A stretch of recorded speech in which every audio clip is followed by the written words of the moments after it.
दोस्तों, आधुनिक भारत का इतिहास, इसको हम लोग कवर अप करेंगे घटना चक्र पूर्वावलोकन की समरी के थ्रू। ठीक है। यहाँ पर ये जो चैप्टर है इसमें हम लोग ब्रिटिश शासन का भारतीय अर्थव्यवस्था पर क्या प्रभाव पड़ा इसको कवर अप करेंगे।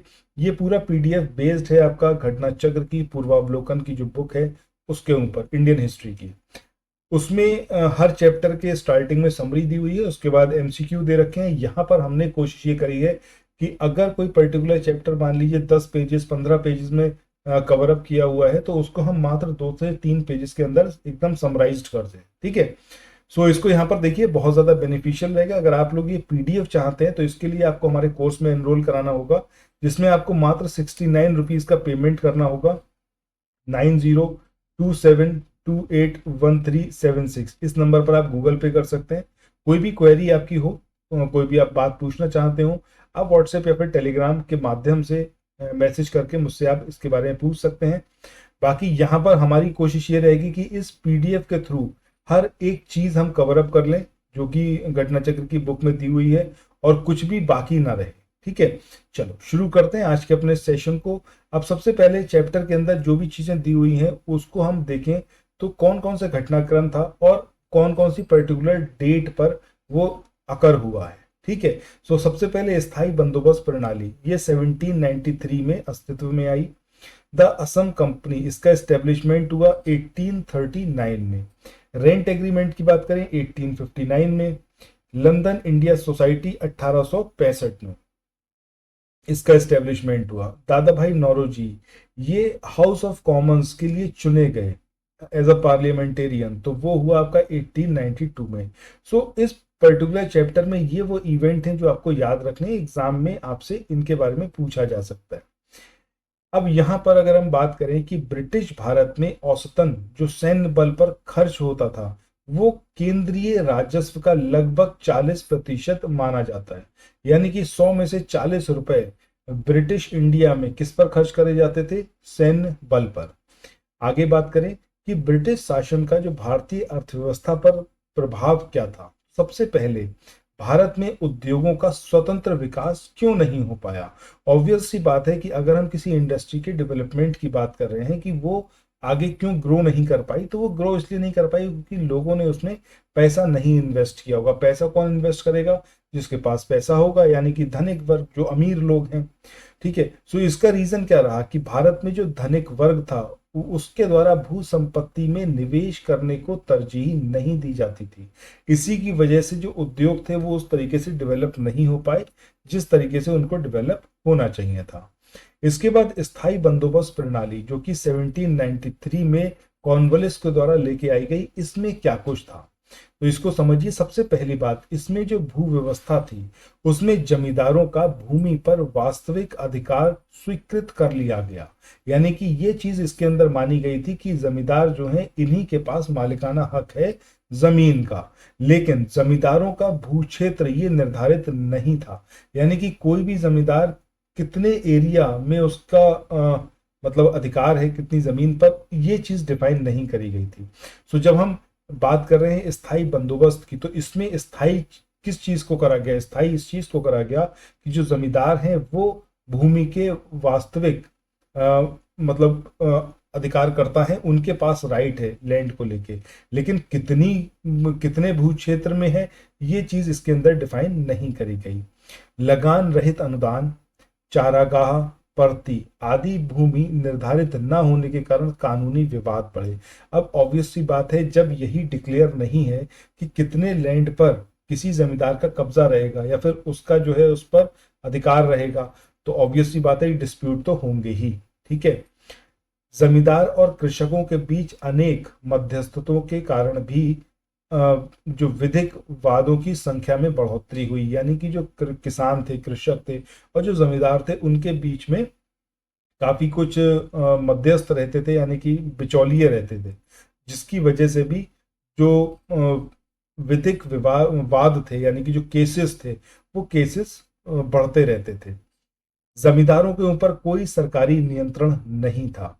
रेंट एग्रीमेंट जो कि 1859 में आया, उसके पारित होने से पहले हिंसक घटनाएं भी हुई थी। स्थायी बंदोबस्त के अंतर्गत जमींदार छोटे पूंजीपति या फिर भद्र नवाब थे। अब ये जो स्थायी बंदोबस्त की प्रणाली थी, इसको स्टार्ट किसने करा? लॉर्ड कॉर्नवालिस ने।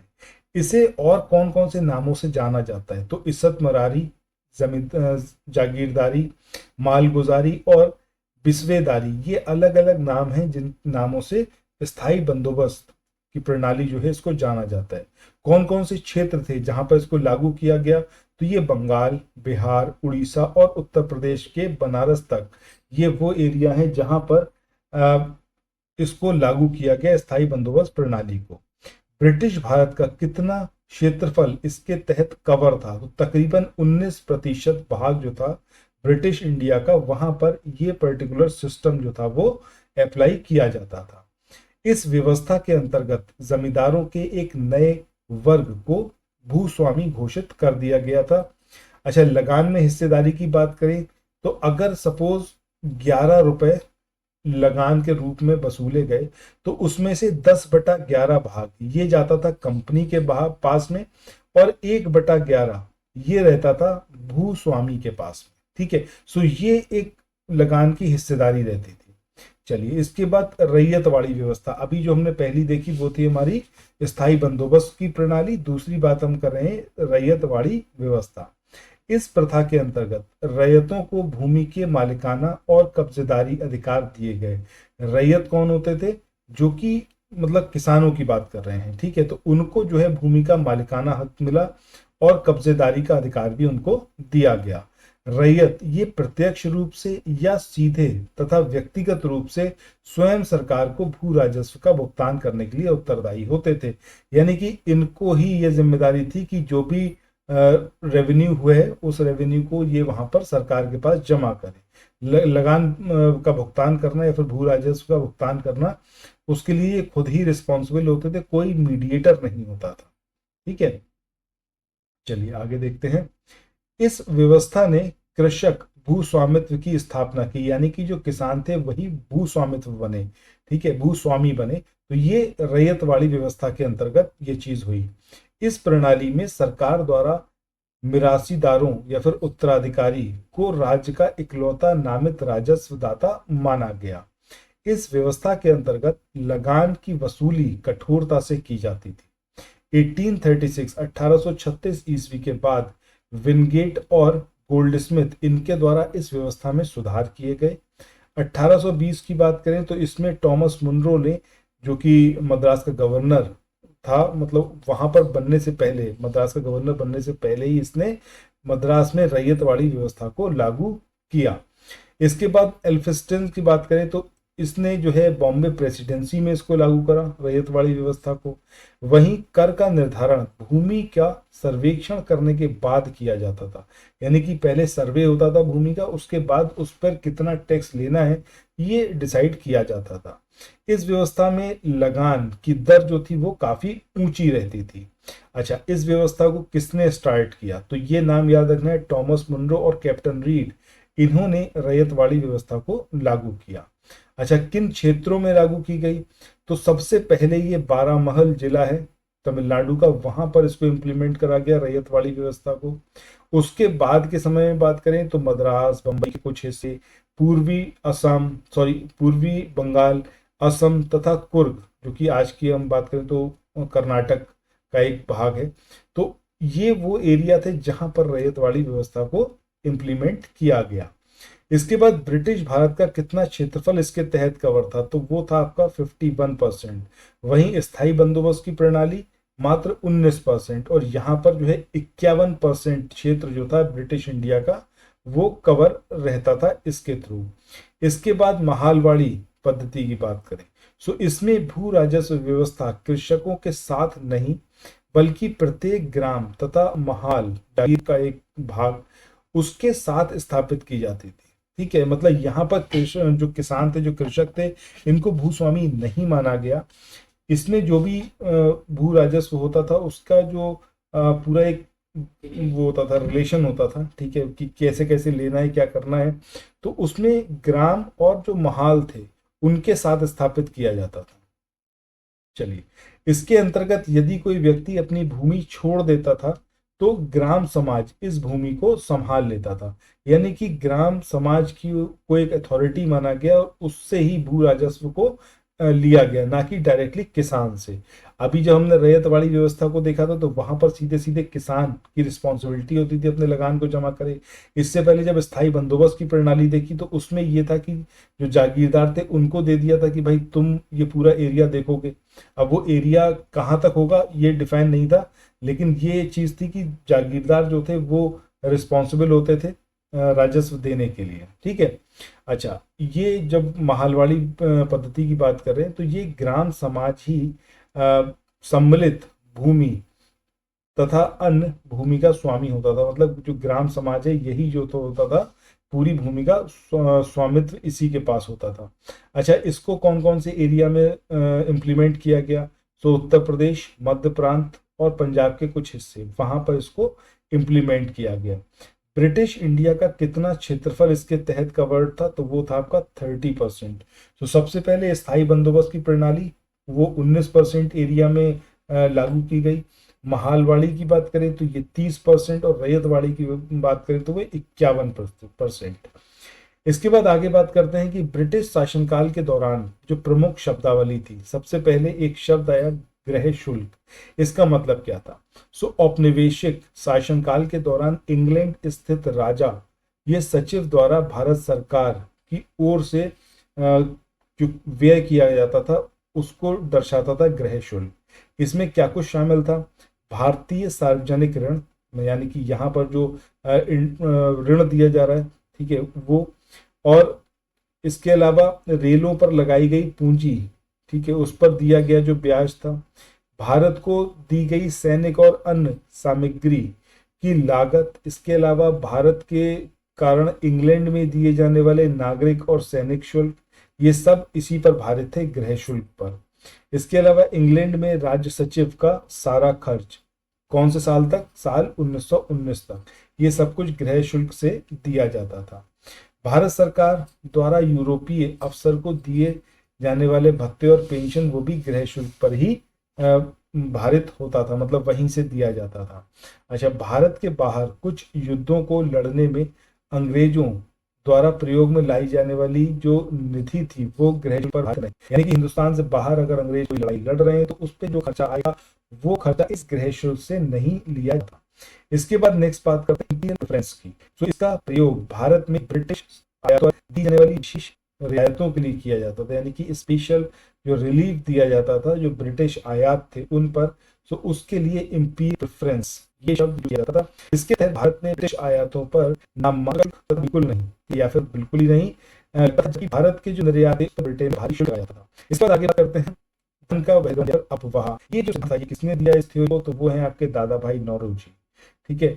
सो ये जो मतलब पूरा था आपका धन का बहिर्गमन या फिर अफवाह, ये सिद्धांत किसके द्वारा दिया गया? दादा भाई नौरोजी के द्वारा। इससे तात्पर्य क्या था? इससे तात्पर्य ये था कि मारा इंग्लैंड में हस्तांतरण, इसके बदले में भारत को इसके तुल्य कोई भी आर्थिक वाणिज्यिक भौतिक प्रतिलाभ नहीं होता। मतलब सिर्फ एक तरफ से जो है वेल्थ जो है वो ड्रेन आउट हो रही है, दूसरी तरफ से कुछ भी नहीं हो रहा। ठीक है।